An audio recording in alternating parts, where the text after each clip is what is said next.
You ever open your front door at 7:30 a.m. on a Saturday to find some stranger with a clipboard glaring at your fence like it personally insulted his mother? That was me last month. There I was, coffee in hand, still in my pajama pants, staring at this guy in a polo shirt and checkies who looked like he just stepped out of a Suburban Dad catalog. "This fence is in clear violation," he announced without even a good morning. No introduction, no smile, just straight to "your fence is wrong," like he was reading from a script. I blinked, took a sip of my coffee, and squinted at him. "I'm sorry, who are you?" "Douglas Whitaker, Pinecrest Acres Neighborhood Association," he said, thrusting a business card at me. "Your fence exceeds our 4-foot height restriction. Also, the cedar tone isn't on our approved color palette." Now here's the thing. I bought this house specifically because it didn't have an HOA. I'd spent 15 years as a federal land management enforcement officer, dealing with enough regulations to last 3 lifetimes. The last thing I wanted was some neighborhood committee telling me what color my mailbox could be. So I'd researched thoroughly, confirmed with my realtor, and even checked county records before buying. "There's no HOA in this neighborhood," I said, trying to be polite despite the early hour. Douglas puffed up like a rooster. "We've been operating since 2012. All residents are expected to adhere to our guidelines." I took another sip of coffee. "May I see a copy of these guidelines?" He hesitated. "They're on our website." "And the CC&Rs filed with the county?" Another hesitation. "I don't carry those with me." Of course he didn't, because they didn't exist. I could spot a bluff from a mile away. It's pretty much in my job description, but I was curious how far he'd take this. "Tell you what," I said, "leave your information and I'll look into it." He handed me a sheet of paper with a $175 fence violation fee listed at the bottom. "We'll need this resolved within 14 days. I nodded pleasantly and closed the door. Then I did what any reasonable person would do. I ignored it completely and enjoyed my weekend. Monday morning, I called the county recorder's office. Just as I thought, no HOA, no deed restrictions, nothing. My fence could be neon pink with purple polka dots if I wanted. By Wednesday, another notice appeared on my door. This one had "Final Warning" stamped across it in red. The fine had mysteriously increased to $250. I had to admire the commitment to the scam. That Saturday, right on cue, Douglas returned. This time he had a woman with him. A thin, severe-looking person he introduced as the Architectural Committee Chair. "We're very disappointed in your lack of response," Douglas said, his voice dripping with fake authority. I smiled. "I've been doing some research. Interesting thing, there's no record of a Pinecrest Acres Neighborhood Association filed with the county." The woman shifted uncomfortably. Douglas didn't miss a beat. "We operate as a voluntary community standards group," he said, which was a fancy way of saying we make up rules and hope people follow them. "And the fees?" I asked innocently. "Administrative costs." "I see." I leaned against my doorframe. "And how many neighbors have paid these voluntary fees?" Douglas straightened his already rigid posture. "That's confidential information." "Let me be direct," I said, my professional tone taking over. "What you're doing, representing yourself as having authority you don't possess, attempting to collect fees under false pretenses, borders on fraud." The woman's eyes widened. Douglas started to interrupt, but I held up my hand. "I've spent 15 years as a federal land management enforcement officer. I know exactly what legitimate authority looks like." The change was immediate. Douglas took a step back. The color drained from his face. "You're with the government," he stammered. "Bureau of Land Management, Enforcement Division," I confirmed. "And while your neighborhood scam doesn't fall under my jurisdiction, I have excellent relationships with local law enforcement and the district attorney's office." The woman was already backing down the porch steps. Douglas clutched his clipboard like it might shield him. "There's been a misunderstanding," he mumbled. "Our association is entirely voluntary. How many people have paid these voluntary fees?" I asked again. He swallowed hard. "A few. Over the years." Here's what's going to happen, I said, channeling the same voice I use when confronting illegal mining operations. You're going to stop presenting yourself as having regulatory authority. You're going to return any fees you've collected, and you're going to provide me with a list of everyone you've approached with these tactics. That's unnecessary, Douglas started. The list, I insisted, by the end of the week, or we can continue this conversation at the sheriff's department. He stared at me for a long moment, then nodded jerkily and retreated to his SUV parked at the curb, the architectural committee chair practically running ahead of him. I didn't stop there, though. Once I started pulling at this thread, I couldn't help unraveling the whole sweater. I knocked on a few doors that afternoon, asking casual questions about Douglas and his association. The stories poured out like I'd opened a floodgate. The Johnsons had paid $300 to paint their door navy blue instead of approved forest green. The Paddles had been fined for their garden statues. Old Mrs. Henderson had been pressured into removing her bird feeders. Every single one of them thought they had to comply. Not one had questioned whether Douglas actually had any authority. He's so official with his clipboard, Mrs. Henderson told me. I just assumed he was legitimate. By Sunday evening, I compiled a spreadsheet of Douglas's victims and their violations. The next day, I printed flyers with a simple message. AT Inchon neighbors. There is no legally established HOA in Pennycrest Acres. You are not obligated to follow Douglas Whittaker's guidelines or pay any fees.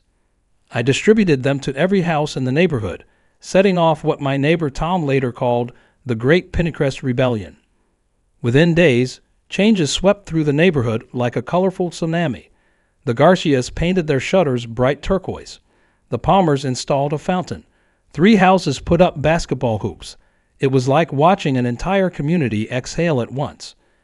Douglas, meanwhile, went dark. His blinds stayed drawn. His SUV remained in the garage. I figured he was hoping to wait out the storm. Then on Thursday, exactly as requested, a plain envelope appeared in my mailbox. Inside was a handwritten list of 8 names and addresses, along with a brief note. All fees refunded. No association. Please consider matter resolved. I smiled and added it to my files. Case closed. Over the next few weeks, I noticed something interesting happening around the neighborhood. New fences went up, some wooden, some metal, in various heights and styles. The Johnson family painted their front door a bright turquoise. Someone else installed solar panels. It was as if the neighborhood had collectively realized its freedom. The best part came a month later when I got a knock on my door. It was Tom and his wife Lisa, along with about 10 other neighbors, holding a cake that said, "Our Hero," in blue frosting. "We took up a collection," Tom said, grinning. "Got everyone's money back plus interest. Turns out Douglas has been running this scam for almost 7 years. Mrs. Henderson nodded. "We want to form a real neighborhood association, not with rules and fines, just for block parties and maybe a community garden. Would you consider being on the board?" I laughed. After 15 years of enforcing regulations, I think I'll pass, but I'll definitely help with the garden. Douglas put his house on the market the following week. The real estate listing specifically mentioned no HOA as a selling point. I kept my natural cedar fence exactly as it was, 6 feet tall and gloriously, defiantly compliant with absolutely no regulations but my own. Sometimes, when I'm having my morning coffee in the backyard, I think about Douglas and his clipboard and how one bluff called at the right moment can free an entire neighborhood. And I wonder how many more Douglas Whittakers are out there, counting on people's tendency to follow orders without question, building little empires on nothing but the illusion of authority. I almost hope I run into another one someday. After all, I've got plenty of flyers left. I thought that would be the end of it, but Douglas wasn't the type to go down without a fight. 3 days after our confrontation, I woke up to find my mailbox stuffed with papers. Official-looking documents with gold seals and fancy letterhead claiming to be from the Regional Neighborhood Standards Authority. It was complete nonsense, of course, just Douglas rebranding his scam with bigger words. The letters were addressed to all my neighbors too, explaining that the Pennycrest Acres Neighborhood Association was merely a local chapter of this larger, more powerful organization. There were vague references to state statutes that didn't exist and threats of legal action against non-compliant properties. At the bottom, predictably, was an increased fee structure for violations. My phone started ringing before I even finished my first cup of coffee. Neighbors were confused, worried they might actually be in trouble this time.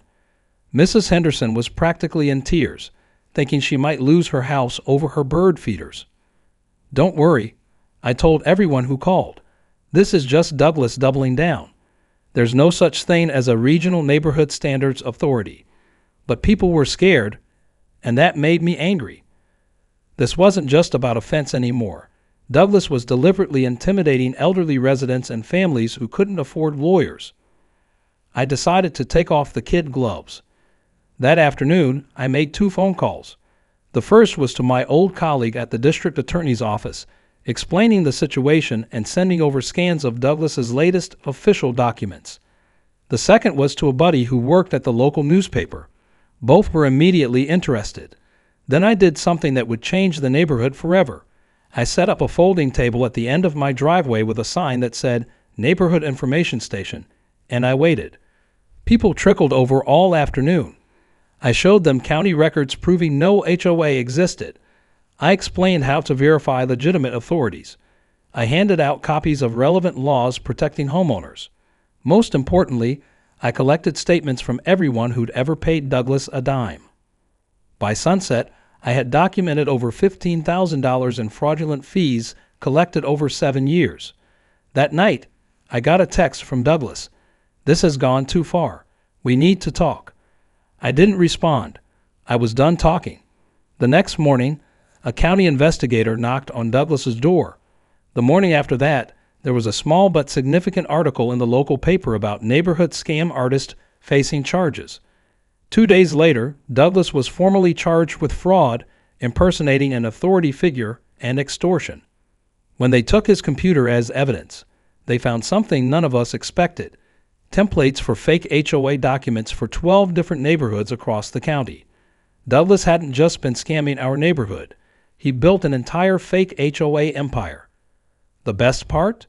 When they executed the search warrant, they found a room in his basement filled with clipboards, pre-printed violation notices, and a calendar marking which neighborhoods to target on which days. The man had turned harassment into a full-time job. My fence, meanwhile, stood tall and proud, a 6-foot symbol of resistance against petty tyranny. And whenever new people moved into the neighborhood, the first thing the rest of us told them was, "Welcome to Pennycrest Acres. No HOA here, and that's the way we like it." Douglas's arrest made the local news, then the regional news. Then somehow it went viral. Turns out, fake HOA scammers aren't as rare as you'd think, and people everywhere had stories about neighbors wielding clipboards and fake authority. I started getting emails from people across the country asking how to check if their HOA was legitimate. My simple advice, call the county recorder's office, became a rallying cry for suspicious homeowners everywhere. Meanwhile, Douglas was out on bail and not happy about his newfound infamy. His lawyer contacted me, suggesting that if I corrected the record and explained this was all a community misunderstanding, they might consider not naming me in a defamation lawsuit. I sent back a 1-sentence reply. Truth is an absolute defense against defamation claims. The prosecutor called me the next day laughing. Douglas's lawyer tried to cut a deal. Says his client will plead to a misdemeanor if we drop the felony counts. "What did you say?" I asked. I told him we have statements from 27 victims, documented evidence of over $40,000 in fraudulent fees from multiple neighborhoods, and a basement full of fake HOA materials. The only deal on the table is which prison Douglas prefers. I couldn't help but smile. Justice was working for once. But Douglas had one more move. A week before his preliminary hearing, my neighbors started getting letters, not from Douglas this time, but from an actual law firm. The letters claimed that while the administrative structure of the neighborhood association might have had procedural irregularities, the CC&Rs, covenants, conditions, and restrictions on our properties were still legally binding. It was clever. Douglas was trying to salvage something from his scam by claiming that even if he wasn't authorized to enforce the rules themselves were still real. Except they weren't. I'd already checked. There were no CC&Rs filed for our neighborhood. So I did what any reasonable federal land agent would do. I invited everyone over for a barbecue and a bonfire. About 40 neighbors showed up, each bringing their threatening legal letters. We grilled burgers, drank beer, and then ceremoniously burned every single letter in my fire pit. Someone brought marshmallows, and we made s'mores over the ashes of Douglas's last attempt at intimidation. The local paper sent a photographer. The image of all of us toasting with s'mores around the fire pit made the front page with the headline, "Neighborhood United Against Fake HOA Scammer." Douglas's preliminary hearing was a disaster for him. Faced with overwhelming evidence and media attention, his lawyer advised him to take a plea deal, guilty to multiple counts of fraud, 3 years probation, full restitution to all victims, and community service. Part of the agreement was that he had to place a public apology in the newspaper and admit to his scam in detail. It ran as a full-page ad, paid for by Douglas, listing every fake violation he'd ever invented and every dollar he collected. As satisfying as that was, the best part came afterward. The county decided to use Douglas's case as a public education opportunity. They created a simple online system where homeowners could verify if their property was subject to an HOA and view any legitimate CC&Rs attached to their deeds. The system was named the Pinnacle Verification Tool in honor of our neighborhood. Somehow, my fence had sparked a revolution in homeowner rights. 6 months after Douglas's conviction, things in Pinecrest Acres had settled into a pleasant rhythm. New paint colors bloomed across houses like spring flowers. Basketball hoops appeared in driveways. The Paddles built a stunning gazebo for family gatherings. Our neighborhood had become a showcase of personal expression rather than cookie-cutter conformity. Douglas, meanwhile, was picking up trash along the highway in an orange vest as part of his community service. Occasionally, someone would drive by and shout, "How's that for a violation?" It was petty, but I'd be lying if I said it didn't make me smile a little. Then one evening, I got a call from a number I didn't recognize. "Is this the fence guy?" a woman's voice asked. "Depends who's asking," I replied. She introduced herself as Emma Torres from Lakeside Estates, a sprawling development about 20 miles away. Apparently, a man named Victor had been going door to door, clipboard in hand, citing residents for everything from excessive holiday decorations to unapproved mailbox designs. "We checked after seeing your story in the news," Emma said. "Our HOA does exist, but Victor isn't part of it. He's just some guy who moved in last year and started acting like he's in charge." "Have you contacted your actual HOA board?" I asked. That's the weird part. When we reached out, they said they've been getting complaints from residents about violations they never issued. It's like there's a shadow HOA operating in our neighborhood. I felt a chill. It sounded eerily familiar. "Does this Victor guy collect fees?" "Oh yeah," Emma said. "Cash only for expedited resolution of violations. A couple of new families have paid hundreds."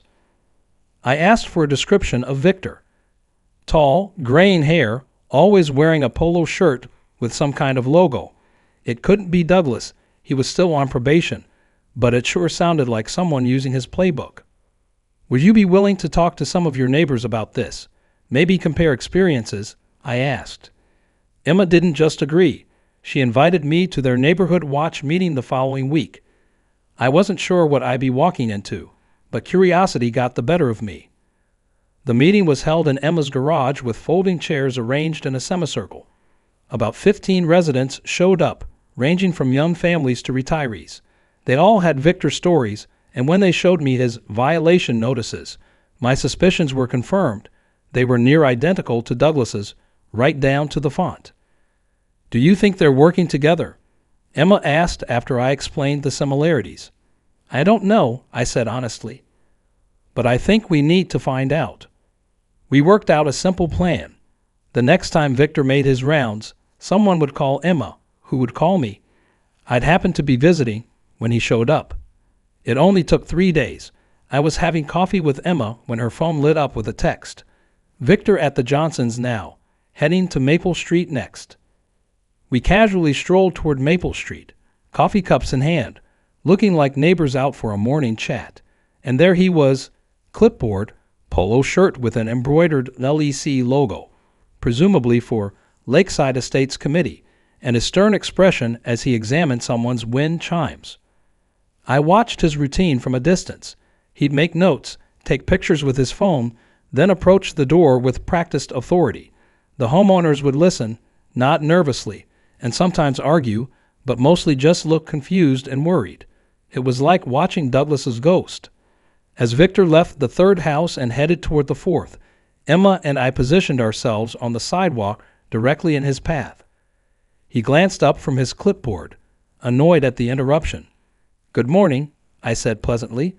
"Lovely day for a community inspection, isn't it?" Victor stopped short, his practiced smile faltering slightly.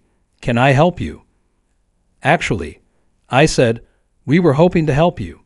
See, we're a bit confused about your role with the Lakeside Estates HOA." His eyes darted to Emma, then back to me. "I'm the compliance officer," he said smoothly. "And you are?" "Just a concerned citizen," I replied, with a particular interest in neighborhood associations and their enforcement practices. Victor's smile tightened. "Well, I'm quite busy today. If you have questions about compliance issues, you can email the board."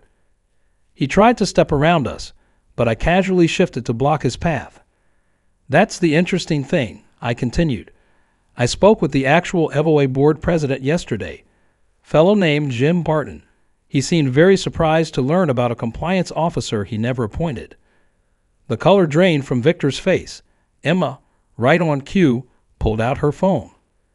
"Should I call Jim now?" He said he'd be happy to drive over and meet this mysterious compliance officer. Victor clutched his clipboard tighter. "There's been a misunderstanding. I work with the Lakeside Estates Committee, which is different from the HOA board, but complementary to." "Let me stop you right there," I interrupted, "because that sounds remarkably similar to what Douglas Whitaker used to say over in Pennycrest Acres. You know Douglas, right?" Victor's eyes widened just enough to confirm my suspicion. "I don't know what you're talking about," he said stiffly. "Here's what I think," I said, keeping my voice casual. "I think you and Douglas are friends. Maybe you saw his little operation and thought, hey, that's easy money. Or maybe he even trained you. But then Douglas got caught, and you figured you'd just move to a different neighborhood and run the same scam." "This is ridiculous," Victor sputtered. "I'm a legitimate." "Save it," Emma cut in. "We've already documented everything. The fake violation notices, the cash-only fees, the fact that none of this is sanctioned by our actual HOA. We have statements from 7 homeowners who've paid you." A small crowd was gathering now, curious neighbors coming out to watch the confrontation. I noticed one of them filming with his phone. Victor must have noticed too, because his demeanor suddenly changed. "Look, there's been a misunderstanding. I was just trying to help maintain community standards.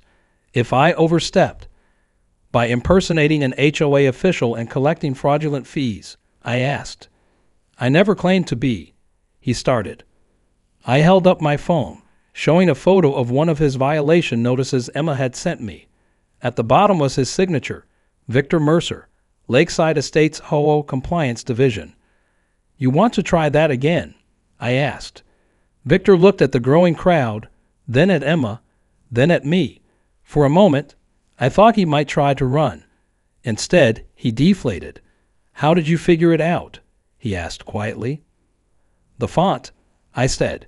"You used the exact same letterhead template as Douglas. Just changed the neighborhood name." A man pushed through the crowd, middle-aged, balding, wearing a golf shirt. "I'm Jim Barton, HOA president," he announced. "Someone called about an imposter." Victor looked like he wanted to melt into the sidewalk. "Perfect timing, Jim," Emma said. "We were just discussing Victor's unauthorized enforcement activities." Jim looked at Victor with dawning recognition. "You're the guy who's been leaving notices. I've had complaints for months. People thought the board was harassing them." Victor mumbled something inaudible. "Speak up," Jim demanded. "I said I can explain," Victor repeated, though his tone suggested he very much could not. Jim pulled out his phone. "Explain it to the police. I'm filing charges for fraud and impersonating an HOA official." As Jim dialed, I leaned closer to Victor. "By the way, I'm the guy who caught Douglas. Federal land agent, remember? You two really should have coordinated your stories better." Victor's head snapped up. "You're the fence guy?" he whispered, horror spreading across his face. The police arrived within 15 minutes. 2 officers, one older with a salt and pepper mustache, the other young enough to look like he was still breaking in his uniform. They took statements from Jim, Emma, and several neighbors while Victor sat on a nearby retaining wall, head in his hands. When it was my turn, I explained my involvement and connection to the Douglas Whittaker case. The older officer's eyebrows shot up. "That was you?" My wife wouldn't stop talking about that story for weeks, said it was better than her crime shows. I shrugged, just doing my civic duty. The officer's partner was examining Victor's clipboard and violation notices. "These look pretty official," he said. "Where'd you get these printed?" Victor mumbled something about online templates. "Speak up," the older officer said. "I didn't print them," Victor admitted. "Doug gave them to me." There it was. The connection confirmed. "How many other people are running this scam?" I asked. Victor looked at his shoes. "I don't know everyone. Doug had a group chat. Maybe 8 or 9 of us." A chill ran through me. 8 or 9 fake HOA enforcers scattered across who knows how many neighborhoods, intimidating residents and collecting fraudulent fees. It wasn't just a scam anymore. It was an organized operation. "You're going to give us names," the older officer said. It wasn't a question. Victor nodded weakly. As the police led him to their cruiser, Emma turned to me. "I can't believe this. It's like some kind of bizarre HOA mafia." "Suburban extortion ring," Jim added, shaking his head. I was thinking about all the other neighborhoods, all the other clipboard-wielding scammers collecting fees from unsuspecting homeowners. How many thousands of dollars had they squeezed out of people? How many homeowners lived in fear of violations that weren't even real? "We need to warn people," I said. That night, Emma, Jim, and I gathered around Emma's dining room table with laptops and take-out Chinese food. We created a simple website called Verify Your HOA with step-by-step instructions for homeowners to check if their HOA was legitimate and if the person enforcing rules was actually authorized to do so. We added resources, links to county recorders' offices, sample language to challenge fake violations, and warning signs of HOA scams. By midnight, we had a clean, simple site ready to launch. "What about social media?" Emma asked, twirling lo mein around her fork. "I know a reporter at Channel 8, Jim offered. "She might be interested in covering this." Within days, our little website was featured on the local news. The story got picked up by a national outlet, then another. My phone started ringing nonstop with interview requests. The fake HOA enforcer story was going viral again, but this time with a new twist. It wasn't just one scammer, but a network of them. Victor, facing multiple fraud charges and eager to reduce his sentence, gave police everything. The clipboard crew, as they called themselves, had been operating for nearly 3 years across 4 counties. They had a system, complete with territory assignments, standardized fee schedules, and a shared database of problematic homeowners who questioned their authority. Douglas was the ringleader, running the operation even while on probation for his original scam. When detectives searched his home again, they found a second computer hidden in his attic, containing spreadsheets tracking thousands of dollars in fraudulent fees. The prosecutor called me personally. "I just wanted to thank you," she said. "If you hadn't spotted the connection between these cases, we might never have uncovered the full extent of this operation." "Just doing my job," I said. "Old habits from my federal agent days." "Well, those habits just saved a lot of people from being scammed. Douglas is going to prison this time, no probation, and his friends are following right behind him." After I hung up, I walked out to my front yard and looked at my fence, the 6-foot cedar privacy fence that had started it all. It was weathering beautifully, taking on that silver-gray patina that makes cedar look timeless and natural. I ran my hand along the top rail and smiled. Sometimes standing your ground is about more than just a fence. Sometimes it's about protecting something bigger than your own property line. The clipboard crew case, as the media dubbed it, went to court 6 months later. I sat in the back row of the courtroom watching Douglas, Victor, and 5 other fake HOA enforcers in matching gray suits trying to look repentant. The remaining 2 had cut deals to testify against the others. Douglas kept glancing back at me with a mixture of disbelief and resentment. I just sipped my coffee and nodded politely each time. His lawyer probably told him not to engage with me, but I could read the questions in his eyes. How did one guy with a fence bring down my entire operation? The judge wasn't impressed by their matching suits or rehearsed apologies. She called their scheme a systematic attack on community trust and predatory exploitation of civic order. When she handed down the sentences, 3 years for Douglas, plus 5 more for violating probation, and various lesser terms for the others, I didn't feel the satisfaction I expected, just relief that it was over. Outside the courthouse, reporters clustered around me with microphones and cameras. "How does it feel to be responsible for bringing down a multi-county fraud ring?" one asked. "I'm not responsible," I said. "The homeowners who spoke up are the real heroes here. I just happened to recognize the pattern." Another thrust a microphone closer. "What's next for the fence guy? Any plans to work with law enforcement officially?" I laughed. "I'm retired from federal service for a reason. I just want to enjoy my fence and my neighborhood in peace." But peace wasn't exactly what followed. The Verify Your HOA website had exploded, with hundreds of thousands of visitors and dozens of new fake HOA scams uncovered nationwide. Emma had turned it into a nonprofit organization, with Jim handling the legal side. They'd invited me to join the board, but I politely declined. I'd had enough of boards and rules and enforcement for one lifetime. Still, I couldn't completely escape what we'd started. The National Association of Realtors invited me to speak at their annual conference about HOA fraud. A consumer protection agency consulted me on creating guidelines for homeowners. I even got a call from a publishing agent about writing a book, which I firmly rejected. The last thing I needed was Douglas reading my memoir, In Prison and Plotting Revenge. Back in Pennycrest Acres, life had found a new rhythm. My neighbors no longer saw me as just the new guy, or even the fence guy, but as someone who had inadvertently protected them all.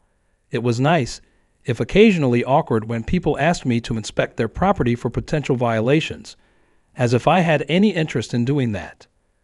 The funniest part was watching what happened to our neighborhood aesthetics after everyone realized they were truly free to express themselves.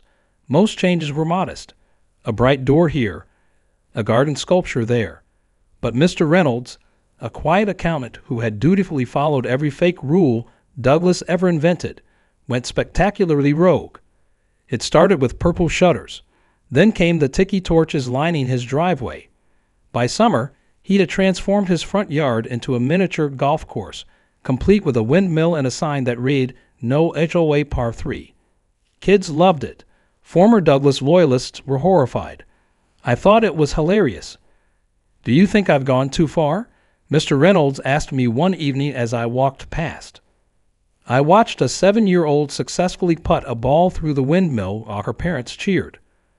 "I think you've gone exactly far enough," I replied. That evening, I got a text from Emma with a news article link. The headline read, "HOA Scam Copycats Emerging Nationwide." Apparently, our clipboard crew had inspired imitators, people who had seen the news coverage and thought, I could do that. I sighed and called Emma. "Looks like we've got more work to do." "We?" she asked. "I thought you were retired from all this." I looked out at my fence, still standing strong against arbitrary rules and clipboard-wielding authoritarians. Let's just say I'm taking an active interest in my retirement hobby. 1 year later, I stood in my front yard with a cup of coffee, admiring my fence and the riot of color that Pennycrest Acres had become. Mr. Reynolds' mini golf course had expanded to include a dinosaur hazard. The Paddles had built a stunning traditional Indian swing on their front lawn. 3 houses had been painted colors that would have given Douglas an aneurysm. My phone buzzed with a text from Emma. Turn on channel 8 now. I hurried inside just in time to catch a smiling news anchor announcing, Governor signs the Fence Guy Act into law, creating new protections against HOA fraud. I nearly spilled my coffee. There on screen was footage of the governor at a signing ceremony, flanked by Emma, Jim, and several state legislators. The camera panned to show a row of homeowners holding signs with slogans like Verify Your HOA and No More Fake Fees. The anchor continued, the new law, officially called the Homeowner Protection and Transparency Act, but nicknamed the Fence Guy Act, after the retired federal agent who uncovered a multi-county HOA fraud ring, requires all homeowners associations to register with the state and provide clear identification to homeowners. It also establishes criminal penalties for impersonating HOA officials. My phone immediately lit up with congratulatory messages. Neighbors texted that they were coming over to celebrate. The local paper wanted a comment. Emma called, breathless with excitement. We did it, she exclaimed, and they named it after you. They named it after my fence. I corrected her, but I couldn't help smiling. Same difference, she laughed. You're coming to the celebration dinner tonight, right? The governor specifically asked if you'd be there. I hesitated. I'd spent the past year helping Emma and Jim with their nonprofit, consulting on cases of suspected HOA fraud, and speaking at community forums, all while trying to maintain my cherished retirement. The work was important, but part of me still longed for the quiet life I'd originally sought. I'll be there, I promised. After all, how often do you get a law named after your fence? That evening, as I prepared to leave for the dinner, I noticed a car slowly driving past my house. It stopped, and a middle-aged woman got out, staring intently at my fence. My first instinct was wariness. Old habits die hard, but as she approached, I saw she was holding a printed photo. Excuse me, she called. Is this the famous fence? The one that started it all? I nodded, somewhat bemused.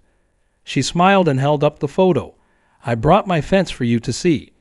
I put it up last month after our neighborhood discovered our HOA dissolved 10 years ago, but one family kept collecting fees.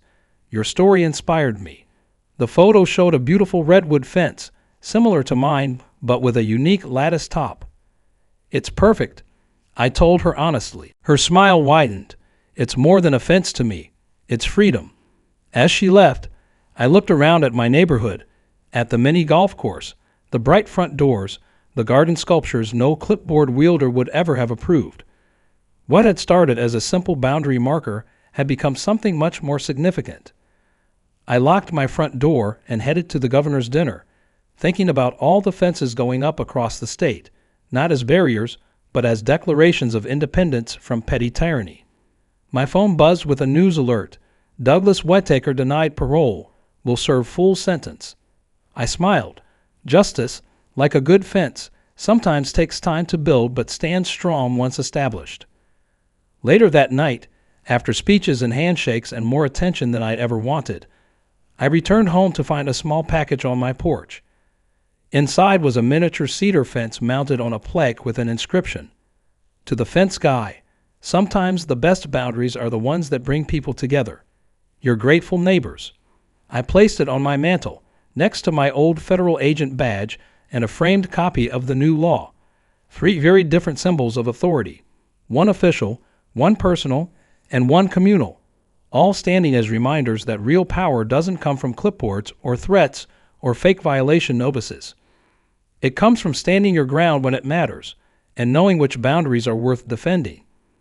I still have coffee in my front yard every morning, admiring my fence, not just for what it keeps out, but for what it helped create, a neighborhood where people aren't afraid of the next knock on the door, where expression isn't stifled by arbitrary rules, and where the only clipboard you'll see belongs to the kids keeping score at Mr. Reynolds' mini golf course.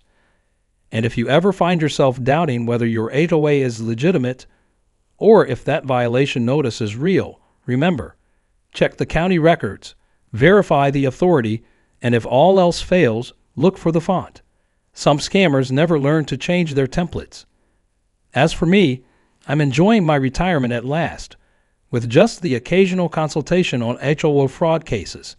My fence needs refinishing soon, and I'm thinking of going with a slightly darker stain this time. Not because any guidelines require it, but because it's my fence, my choice, and my little corner of freedom. And that, after all, is what this whole story has been about.